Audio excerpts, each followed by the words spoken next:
염증이 지방을 쌓이게 하는 이유는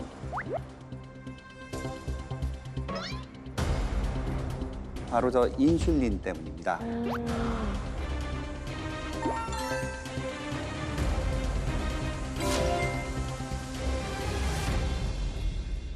근데 문제는 이게 인슐린이 처리할 수 있는 양보다 훨씬 더 많은 양이 들어와요. 그렇게 되면 어떤 현상이 생기게 되냐? 여러분들 병목 현상이라고 들어보셨어요? 네네. 예, 이거를 새끼로 빼게 되죠. 그래서 지방으로 만들어가지고 아까 보신 내장 쪽에다가 이렇게 저장을 시키게 됩니다. 그래서 우리 몸에 염증이 많아지게 되면 인슐린이 제 기능을 하지 못하게 되고 인슐린이 평상시에는 1만 나와도 할 수가 있는데 억지로 이걸 집어 넣어야지 되니까 5나 7이 나와야지만 되게 되고요.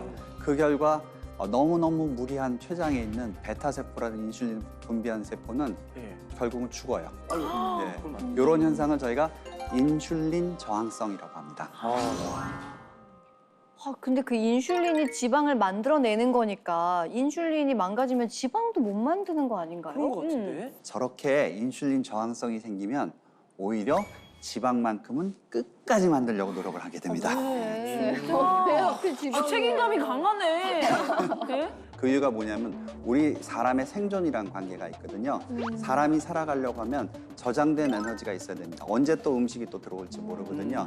그러기 위해서 피 속에 당이 있으면 무조건 하고 그것을 몸 어딘가에다 저장을 시키려고 해요. 그래서 간에서 남아도는 포도당을 지방으로도 바꾸고 또 그것들을 내장 지방에다 쌓아놓게 되는 겁니다. 그래서 염증이 많아지면 인슐린 저항성이 생기고 그다음에 인슐린 저항성 때문에 지방은 더 많아지게 되고 네네네. 그 많아진 내장 지방에서 또 염증이 생기고 이런 악순환이 계속 일어납니다. 반복되는 야, 사실 저는 운동을 많이 해서 웬만한 거를 이렇게 무서워 안 하거든요. 근데 네네네. 염증이란 이 친구요, 굉장히 무서운 존재라는 거 다시 한 번 더 알게 되면서 네. 아니 그럼요, 염증이 지방을 쌓이게 하는 또 다른 원인이 또 있을까요, 박사님? 예, 우리의 수면을 조절해주는 중요한 호르몬이 또 원인이 되는데요. 이 호르몬 이름이 혹시 뭔지 아시겠습니까? 모르겠습니다. 네.